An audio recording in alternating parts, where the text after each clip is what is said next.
Slide number 18 से start ले रहे हैं। डिपेंडेबिलिटी वर्सेस परफॉर्मेंस के हवाले से थोड़ी सी बात करेंगे कि डिपेंडेबिलिटी क्या चीज़ है, परफॉर्मेंस क्या चीज़ है, और कैसे हम लोग डिपेंडेबल सिस्टम्स को जब अचीव करते हैं तो डिपेंडेबल सिस्टम के हवाले से जब हम क्रिटिकल सिस्टम्स के अंदर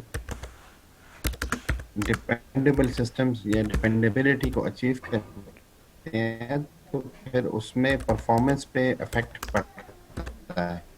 ठीक है, तो उस हवाले से थोड़ी सी हमारी आज की डिस्कशन है कि डिपेंडेबिलिटी और परफॉर्मेंस का आपस में क्या रिलेशनशिप है इन टर्म्स ऑफ क्रिटिकल सिस्टम, या हम परफॉर्मेंस पे ज़्यादा बात करते हैं। क्योंकि लफ्ज़ आपके पास है क्रिटिकल सिस्टम, जो सिस्टम आप डेवलपमेंट कर रहे हो that is a critical system. तो क्रिटिकल सिस्टम के अंदर जो इम्पोर्टेंट फैक्टर है that is dependability of the system. Once you achieve a dependable system, then you can compromise over the performance of the system। ठीक है, performance से ज़्यादा हम लोग इसमें फोकस रखते हैं ओवर द डिपेंडेबिलिटी रहेगा, जितना फ़र्क हमें डिपेंडेबल या अनडिपेंडेबल सिस्टम से फ़र्क पड़ेगा। और उसकी एक बुनियादी रीज़न है जो यहाँ पे आउटलाइन भी है, थोड़ा सा अगर आप इसको देख लो। यहाँ पे लिखा हुआ है कि अनट्रस्टवर्दी सिस्टम्स में be rejected by their users. पहली बात तो ये है कि जो आप सिस्टम डेवलपमेंट करते हो, तो सिस्टम डेवलपमेंट में अनट्रस्टवर्दी सिस्टम्स जब आप क्रिएट करते हो, अनट्रस्टवर्दी सिस्टम वो होते हैं जिन पे यूजर का डिपेंडेबिलिटी का इशू है या कंसर्न है। तो ऑब्वियसली वो सिस्टम अगर परफॉर्मेंस वाइज बहुत भी अच्छा हो तो सिस्टम क्या हो जाएगा, that will be rejected by it's user. ठीक है, और एक सेकंड थिंग जो मेजर इसके साथ एसोसिएटेड है वो क्या है, सिस्टम फेलियर कॉस्ट में भी वेरी हाई। हमने ऑलरेडी फेलियर कॉस्ट पे बात भी की है कि जब एक क्रिटिकल सिस्टम फेल होता है तो उसमें रिकवरी कॉस्ट फिर ज़्यादा शामिल होती है। और उसकी एक मेजर वजह भी है कि चूंकि सिस्टम क्रिटिकल सिस्टम था तो वहाँ पे development cost plus the operational cost, और उसको जब आप सिस्टम फेलियर की तरफ जाता है तो वो उस सिस्टम के अंदर रिकवरी कॉस्ट फिर आपकी क्या होती है age compare to development of the system, फिर वो that is very high. System failure को भी हमने जहन में रखना है, इसलिए हम परफॉर्मेंस से ज़्यादा किस पे फोकस करेंगे, we will focus over the dependability of the system. फिर इसके साथ है it is very difficult to tune systems to make them more dependable. Dependable जब हम लफ्ज़ यूज़ करते हैं तो डिपेंडेबल सिस्टम्स के लिए कम्प्लेक्स प्रोग्रामिंग की टेक्निक्स, कम्प्लेक्स सिस्टम डिज़ाइन और सिस्टम में कम्प्लेक्सिटी ऑलरेडी आप बढ़ाने जा रहे हो। रिमेंबर एक चीज याद रखो, जब आप सिस्टम की कम्प्लेक्सिटी बढ़ाते हो तो सिस्टम की जब आप complexity in terms of implementation, in terms of achieving something in the system to make that particular system as a dependable system, तो वहां पे फिर आप ये चीज नहीं देखते हो कि परफॉर्मेंस पे इसका इम्पैक्ट कितना है। आप बैलेंस आउट तो करते हो परफॉर्मेंस को, लेकिन आपका प्राइमरी फोकस क्या होता है, दैट इज डिपेंडेबिलिटी। जो अगर आप कहते हो कि मैं सिस्टम के अंदर अवेलेबिलिटी अचीव कर रहा हूँ, तो अवेलेबिलिटी के लिए, सिस्टम अवेलेबल होने के लिए आपको फिर वो डिपेंडेबिलिटी का पैरामीटर इनकॉर्पोरेट करना पड़ता है ताकि सिस्टम आपका क्या हो, अवेलेबल हो। तो आप प्रोग्रामिंग की ऐसी टेक्निक्स यूज करोगे कि जिसके थ्रू सिस्टम्स हर टाइम अवेलेबल, या जिसके थ्रू सिस्टम्स की गारंटी होती है कि वो हर टाइम क्या हो आपके पास, दैट विल बी अवेलेबल। जब आप रिलायबिलिटी पे आते हो तो फिर आप सिस्टम की रिलायबिलिटी के हवाले से इम्प्लीमेंटेशन की जो आपकी डिटेल्स होती हैं, या प्रोग्रामिंग वाइज या सिस्टम डिज़ाइन के हवाले से जब आप सिस्टम को डेवलप करते हो तो आपके पास फिर keeping in mind the reliability aspect of the system, वहाँ पे फिर आपकी इम्प्लीमेंटेशन और design in terms of reliability होती है। तो आपकी प्रोग्रामिंग स्किल्स, आपकी टेक्निकल स्किल्स, आपकी डिज़ाइन के हवाले से स्किल्स वो फिर रिक्वायर्ड होती हैं, और ऑब्वियसली उसकी कॉस्ट फिर क्या होती है, ज़्यादा होती जाती है और सिस्टम ज़्यादा कम्प्लेक्स होता जाता है। इसके साथ जब आप सेफ सिस्टम बनाते हो तो अगेन फिर वही इम्प्लीमेंटेशन कम्प्लेक्स होने जाती है, डिज़ाइन भी कम्प्लेक्स होने जाता है। तो आपका सिस्टम ऑलरेडी क्या हो जाता है, उसको ट्यून करना to be more dependable system, वो फर्दर फर्दर उसकी प्रोग्रामिंग इम्प्लीमेंटेशन या डिज़ाइन के हवाले से उसको इनकॉर्पोरेट करना थोड़ा सा मुश्किल हो जाता है। तो it is very difficult to tune systems to make them more dependable. तो वो इसकी ये एक थोड़ी सी रीज़न है। इन चीज़ों को जहन में रखते हुए आप लोग क्या करते हो, it may be possible to compensate for poor performance. ज़रूरी नहीं है कि हम पुअर परफॉर्मेंस को लेके बैठ जाएं और हम क्या डिपेंडेबल सिस्टम है, let the performance be poor. इसको कहते हैं बैलेंस आउट द थिंग्स। ठीक है, तो आप परफॉर्मेंस को किसी हद तक कंपनसेट कर करते हो, आप किसी हद तक परफॉर्मेंस पे गुजारा करते हो। कंपनसेशन का मतलब यहाँ पे क्या है कि आप परफॉर्मेंस के ऊपर थोड़ा सा गुजारा करते हो।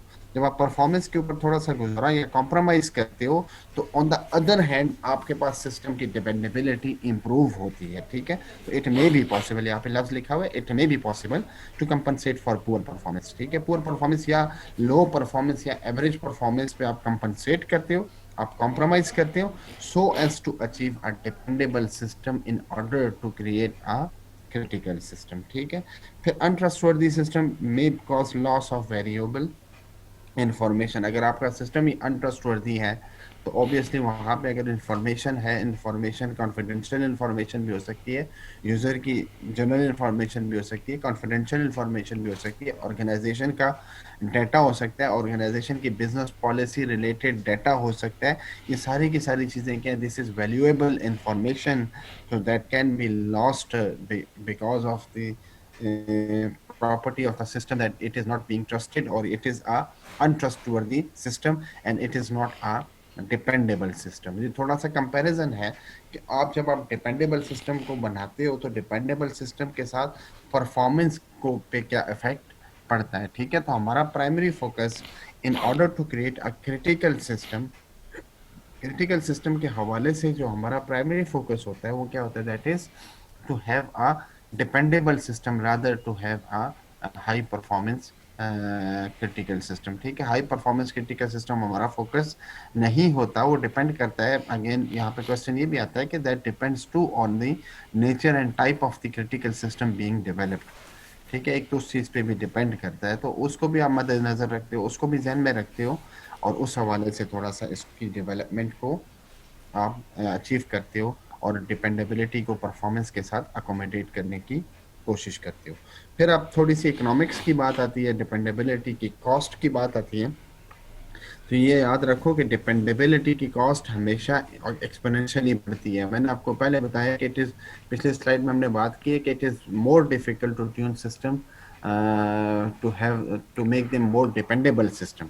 उसकी एक बुनियादी वजह ये है कि जब आप सिस्टम में डिपेंडेबिलिटी को इम्प्रूव करते हो, तो जैसे जैसे सिस्टम के अंदर डिपेंडेबिलिटी इम्प्रूव होती है, वैसे वैसे सिस्टम के अंदर आपके पास जो डिफरेंट चीज़ें हैं फर्दर, वो भी इम्प्रूव होने की होती रहती है साथ साथ। ठीक है, तो एक तो ये चीज़ है एक, और प्लस ये है कि आपके पास जब आप डिपेंडेबिलिटी अचीव करते हो, तो चूंकि वहाँ पे प्रोग्रामिंग कम्प्लेक्स हो रही है, वहाँ पे डिज़ाइन कम्प्लेक्स हो रहा है, वहाँ पे आपके इम्प्लीमेंटेशन आर्किटेक्चर कम्प्लेक्स होता जा रहा है, तो वहाँ पे आपको फर्दर ज़्यादा टेक्निक्स ऐसी चाहिए, जो उन डेवलपमेंट टेक्निक्स आपके पास ऐसी होनी चाहिए जिनके थ्रू आप इस सिस्टम को आसानी से अचीव कर सको।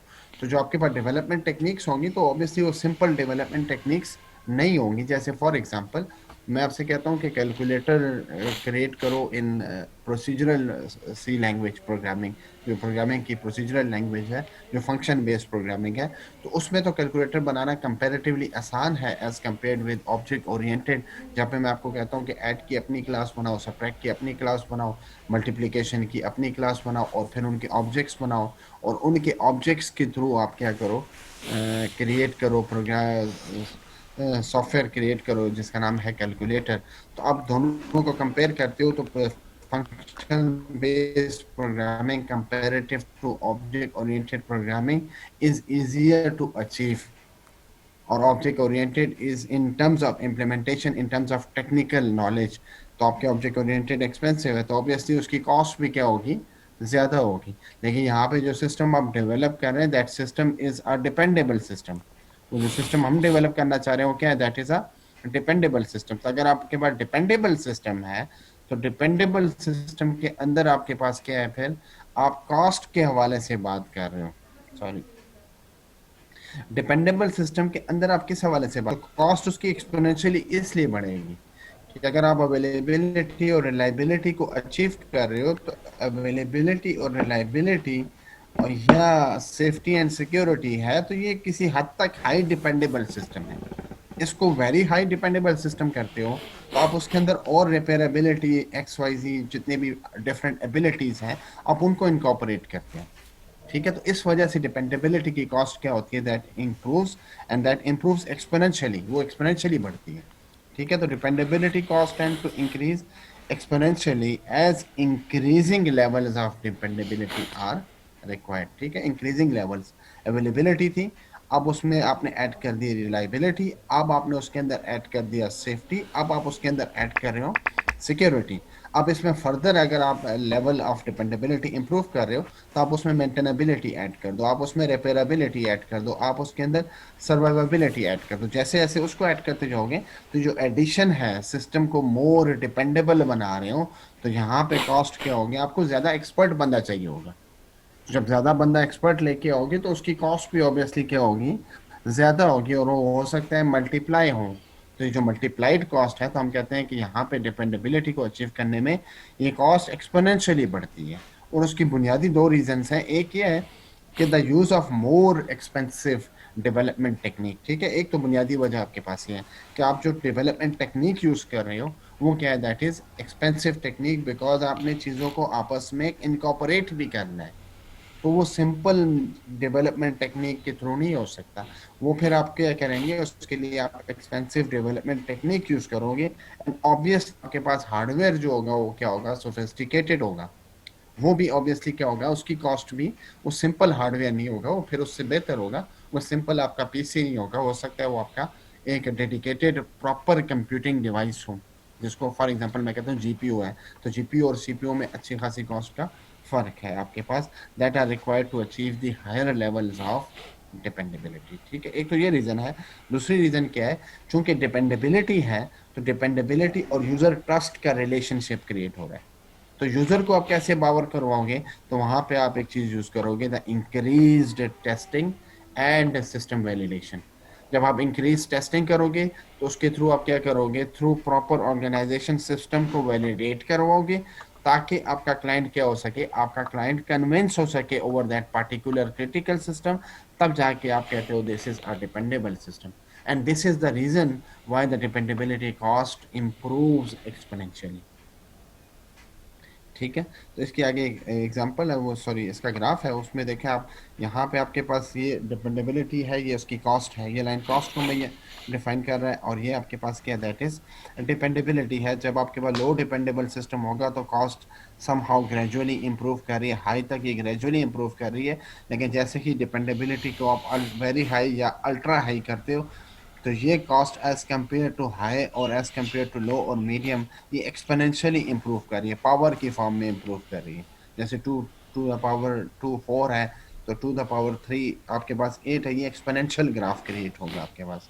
तो ये भी सिमिलरली आपके पास क्या है, this is a exponential graph. और इसकी रीज़न मैंने आपको बता दी है कि एक्सपोनेंशियल ग्राफ इसलिए क्रिएट हो रहा है बिकॉज यहाँ पे आपकी डेवलपमेंट टेक्निक से एक्सपेंसिव हो रही है, प्लस जो हार्डवेयर डिपेंडेबिलिटी को अचीव करेगा उसकी कॉस्ट भी क्या है आपके पास कंपैरेटिवली ज़्यादा है। और दूसरा ये है कि आप सिस्टम की टेस्टिंग और वैलिडेशन बढ़ा रहे हो, तो सिस्टम की टेस्टिंग एंड वैलिडेशन जब बढ़ रही है तो डिपेंडेबिलिटी की कॉस्ट क्या होगी, एक्सपोनेंशियली बढ़ेगी। तो डिपेंडेबिलिटी इकोनॉमिक्स है, तो ऑलरेडी आपको थोड़ा सा आइडिया आ भी गया है कि because of very high cost of dependability achievement, it may be more cost effective to accept untrustworthy systems and pay for failure cost। ठीक है, क्योंकि डिपेंडेबिलिटी की इकोनॉमिक्स आपको ये बता रही है कि जैसे जैसे आप सिस्टम के अंदर डिपेंडेबिलिटी को इम्प्रूव करते हो तो वैसे वैसे डिपेंडेबिलिटी की कॉस्ट एक्सपोनेंशियली बढ़ती है।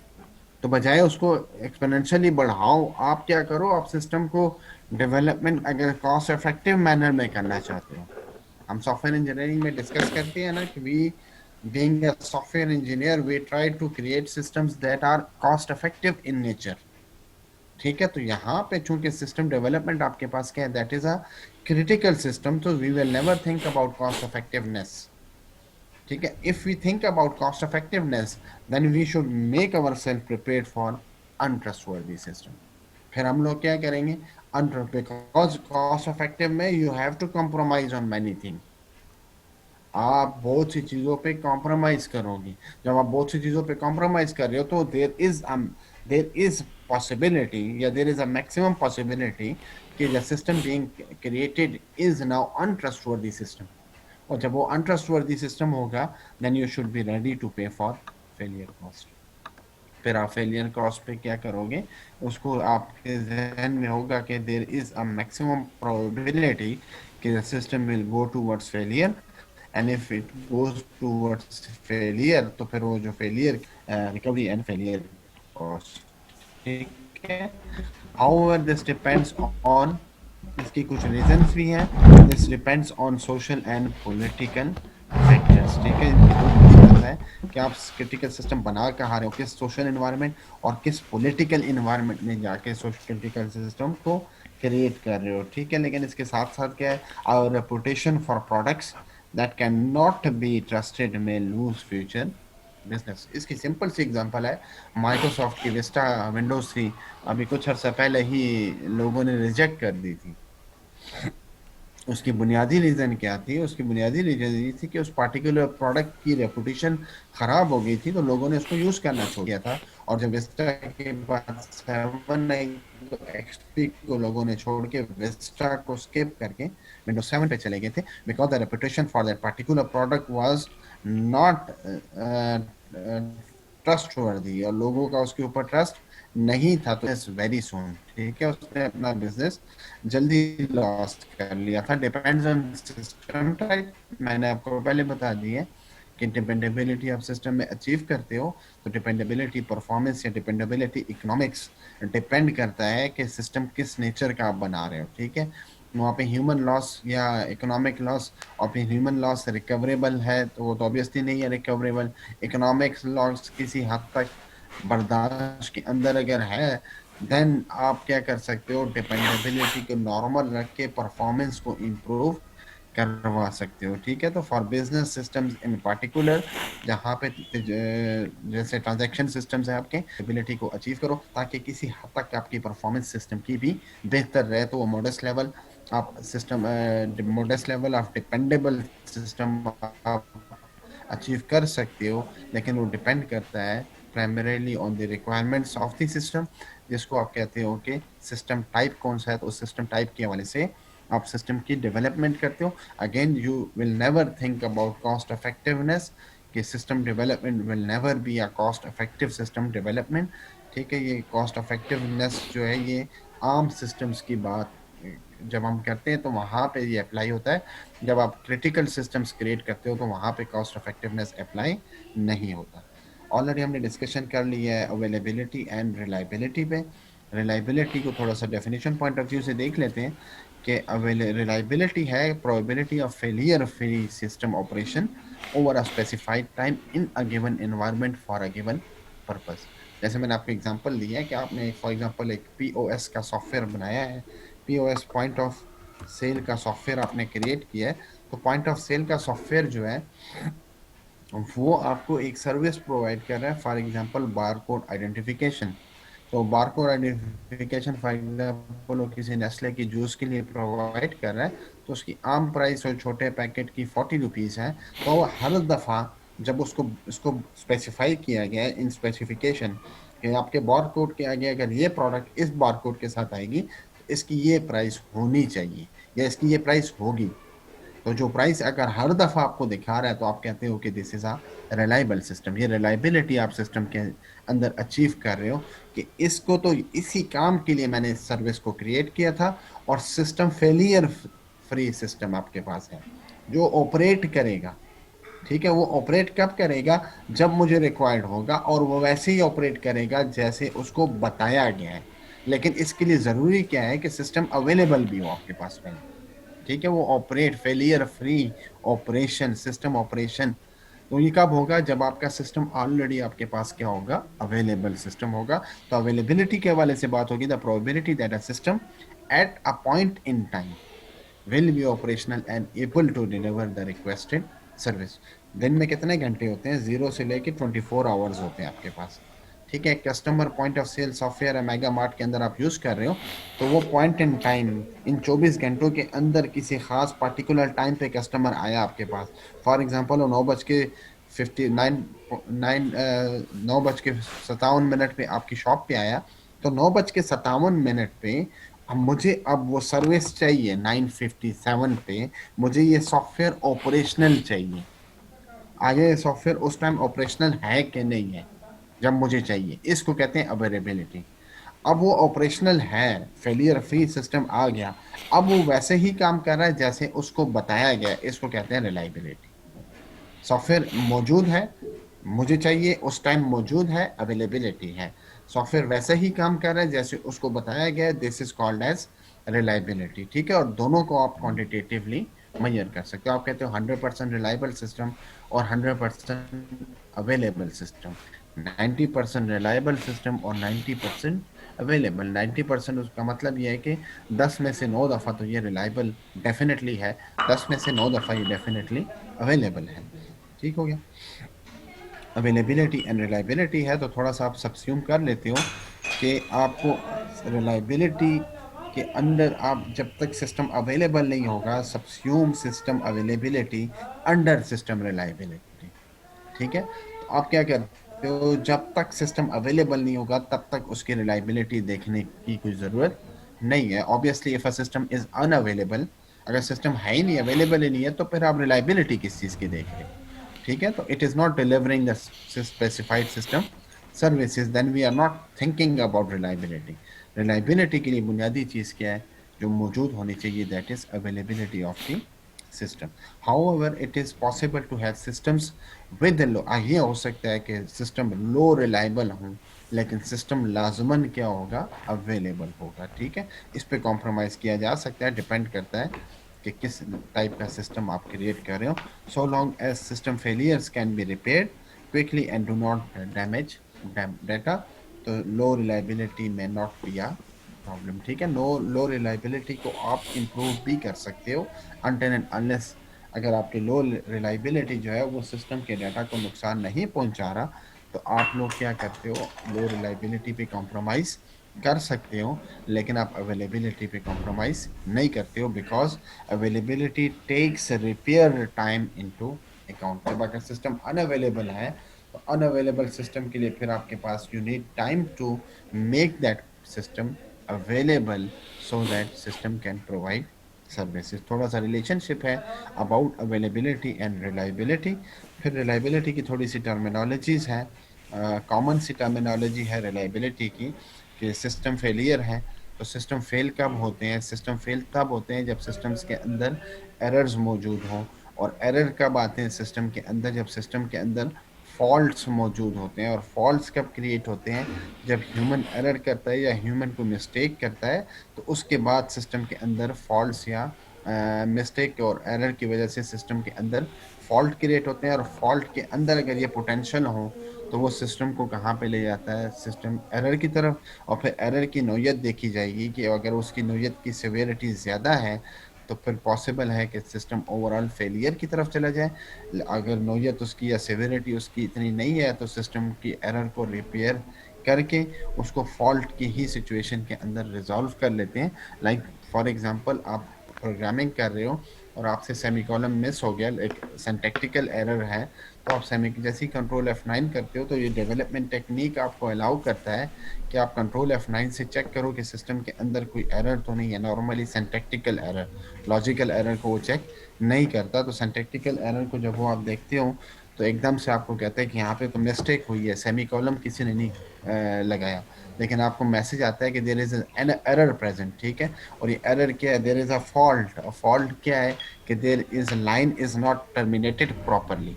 और ये किस वजह से, ये ह्यूमन से गलती से हुआ है या उसने मिस्टेक किया हुआ है, तो वो वहाँ पे उस एरर को आइडेंटिफाई कर रहा है। ओवरऑल सिस्टम को फेलियर से बचाने से पहले आप उसको क्या कर लेते हो, उस फॉल्ट को रिपेयर कर लेते हो। थोड़ा सा डेफिनेशन अगर देख लेते हो तो ह्यूमन एरर या mistake, human behaviour that results in the introduction of faults into a system. जैसे सेमीकोलन के मैंने एग्जांपल दिए, a characteristic of a software system that can lead to system error. जैसे मैंने आपको सेमीकोलन है तो सेमीकोलन, या फॉर एग्जांपल ये जो ग्लोबल वेरिएबल है जिनको आप इनिशियलाइज नहीं करते हो, तो वो हो सकता है कि आपकी वो वैल्यू रखे जो हमें रिक्वायर्ड ना हो, जिसको आप गार्बेज वैल्यू भी कहते हो। तो गार्बेज वैल्यू अगर सिस्टम के अंदर मौजूद है तो सिस्टम आपको वो वाली वैल्यू, या सॉरी अनइनिशियलाइज्ड वेरिएबल सिस्टम के अंदर मौजूद है तो वो आपको वो वाली वैल्यू दिखाएगा जो वैल्यू मुझे रिक्वायर्ड नहीं है। तो हो सकता है सिस्टम कहाँ पे चला जाए, एरर की तरफ चला जाए, और इस एरर को अगर रिपेयर ना करो, आप इनिशियलाइज ना करो इस वेरिएबल को, तो वो हो सकता है सिस्टम कहाँ पे चला जाए, into failure. An erroneous system state that can lead to system behavior that is unexpected by system users। ठीक है, मुझे तो ए की वैल्यू चाहिए थी, तो अब ए की वैल्यू मुझे वैसे नहीं मिल रही जैसे चाहिए थी, क्योंकि वो गार्बेज वैल्यू मिल रही है, तो this is unexpected by the system user. और इसको अगर रिपेयर नहीं करते हो तो ये कहाँ पे चले जाएगा, it will go towards system failure, an event that occurs at some point in time when the system does not deliver a service as expected by its user। तो हम कहते हैं कि system is in a failure state. ठीक हो गया। फिर fault and failures है, तो अब आपको आई होप ये चीज़ें क्लियर हो गई होंगी कि फॉल्ट एंड फेलियर्स क्या चीज़ है। फेलियर्स या फॉल्ट किस वजह से होते हैं कि उस सिस्टम में एरर अगर मौजूद है तो system will go towards failure. और ये एक्चुअली फेलियर किसकी वजह से होते हैं, these are the faults present in the system. ठीक है, लेकिन ज़रूरी नहीं है कि हर एक फॉल्ट जो है वो किस तरफ जाए, वो एरर की तरफ जाए। ये डिपेंड करता है कि उसकी नौयत और उसकी कैपेसिटी क्या है। द फॉल्टी सिस्टम स्टेट में बी ट्रांजिएंट, ट्रांजिएंट का मतलब कहते हैं वक्ती तौर पे है, और इसको करेक्ट किया जा सकता है बिफोर एन एरर अराइजेस। ठीक है, आजकल कंपाइलर्स इतने इंप्रूव हो गए हैं कि अगर आपसे सेमी कॉलम मिस हो जाए तो वो, या वर्ड में आप कोई एमएस वर्ड में कोई गलती करते हो, तो एमएस वर्ड जब आप जैसे ही उसमें ग्रामेटिकल या कोई और गलती करते हो उसको अंडरलाइन कर देता है। तो ये क्या है, दिस इज फॉल्ट को आइडेंटिफाई कर रहा है। ठीक है, उसकी डिक्शनरी फॉल्ट को आइडेंटिफाई कर रहा है। तो फॉल्टी सिस्टम ये ट्रांजिएंट है, वक्ती है, इसको ठीक किया जा सकता है बजाय इसके कि सिस्टम के अंदर एरर को अराइज करें। और एरर भी लाजमन नहीं है, मैंने आपको कहा कि एरर की नौयत देखी जाएगी। अगर वो सीवियर है तो सिस्टम फेलियर की तरफ जाएगा, अगर नहीं है तो वो सिस्टम फेलियर से बच सकता है। तो उसके लिए हम लोग फिर क्या यूज़ करते हैं, बिल्ट इन एरर डिटेक्शन। जैसे आपने कंट्रोल F9 यूज़ करते हो, तो कंट्रोल F9 के थ्रू आप उसको डिटेक्ट भी कर सकते हो और उसको करेक्ट भी कर सकते हो। ठीक है, the failure can be protected against, फिर अगेन ये बिल्ट इन प्रोटेक्शन फैसिलिटीज़ हैं। For example, protect system resources from system error. आप ग्लोबल वेरिएबल्स क्रिएट करते हो तो वो आपको सिस्टम्स जैसे जावा में क्या भी देते हैं, या और प्रोग्रामिंग अच्छी लैंग्वेजेस में आपको बता दिया जाता है कि वेरिएबल तो आपने डिक्लेयर कर दिया, लेकिन इसको साथ साथ इनिशियलाइज भी करें in order to avoid garbage value present in the system. तो ये थोड़ा सा रिलायबिलिटी के हवाले से, सॉरी, रिलायबिलिटी की टर्मिनोलॉजी के हवाले से बात की है, फॉल्ट एंड फेलियर्स पे बात की है, डिपेंडेबिलिटी पे बात की है, डिपेंडेबिलिटी की इकोनॉमिक्स पे बात की है, किस तरह डिपेंडेबिलिटी इम्प्रूव होती है और उसमें डिपेंडेबिलिटी की कॉस्ट पे क्या फ़र्क आता है, और डिपेंडेबिलिटी और परफॉर्मेंस के हवाले से थोड़ी सी हमने डिस्कशन की है। तो अगर किसी के क्वेश्चंस हो तो फिर वो मुझे व्हाट्सएप पे शेयर कर सकते हैं। तो इससे आगे फिर स्लाइड्स हमने वो नेक्स्ट परसेप्शन ऑफ रिलायबिलिटी वाले लेक्चर में आपके पास अवेलेबल। तो थैंक यू वेरी मच। जी अच्छा, क्वेश्चन ही पोलिश है।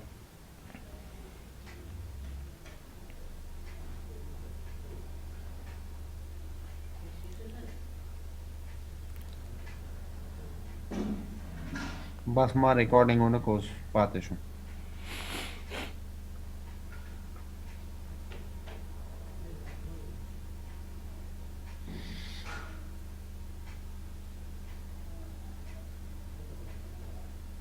किसी का क्वेश्चन हो तो पूछ सकते हो, बस रिकॉर्डिंग नहीं की, बस वो अब रह गई है।